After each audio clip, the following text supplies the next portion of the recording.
তো হ্যালো বন্ধুরা, education culture YouTube চ্যানেলে তোমাদের স্বাগতম। তো দেখো, আমি এখন রয়েছি স্টেট কাউন্সিলের অফিসিয়াল ওয়েবসাইট sctvesd.wb.gov.in-এ। তো আজকের এই ভিডিওটা দুটো রেসপেক্ট থেকে ইম্পর্ট্যান্ট। দেখো, মেনলি দুটো ক্যাটাগরি স্টুডেন্টরা রয়েছে যাদের ফর্ম ফিল আপ রিসেন্ট হয়েছে, অর্থাৎ 10th August two 16th August 2024। তোমাদের মেরিট লিস্ট বা র্যাঙ্ক কার্ড পাবলিশ হলো 26th আগস্ট 2024।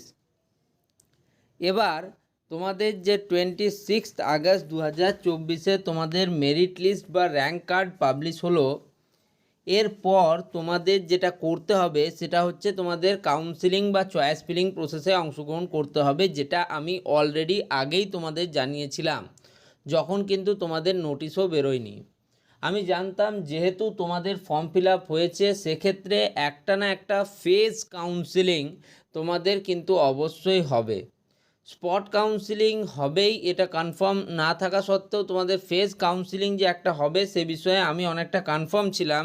তার কারণ যেহেতু তোমাদের মেরিট লিস্ট পাবলিশ হলো বা র্যাঙ্ক কার্ড পাবলিশ হলো, তার পরেরই ধাপ হচ্ছে চয়েস ফিলিং, দেন হচ্ছে অ্যাডমিশন প্রসিডিওর।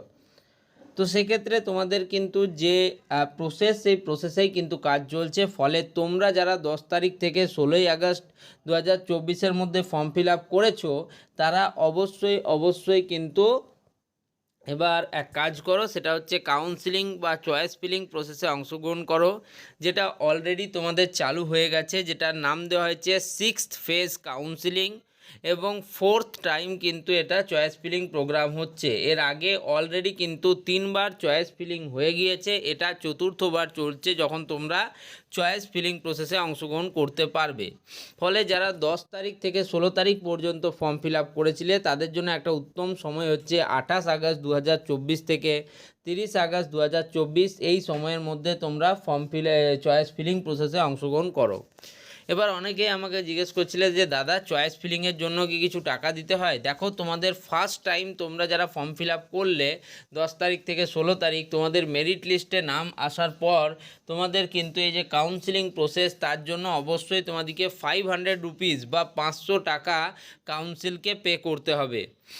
এবার সেই পেমেন্ট তোমরা কিভাবে করবে? তো তোমাদের যাদের কাউন্সিলকে পে করতে হবে তাদেরকে আমি বলবো যে ইউপিআই আইডি থ্রু বা ইউপিআই কিউআর কোড স্ক্যান করার মাধ্যমে, PhonePe, Google pay, Amazon pay, যত রকমের পে আছে সেগুলো থ্রুতে যদি তোমরা কিউআর কোড স্ক্যান করে পেমেন্ট করো, সেক্ষেত্রে তোমাদের কিন্তু পেমেন্ট সাকসেসফুল হওয়ার সম্ভাবনা অনেক বেশি। যেটা কাউন্সিলিং ফিস দেবে, তোমাদেরকে 500 টাকা কাউন্সিলকে পে করতে হবে।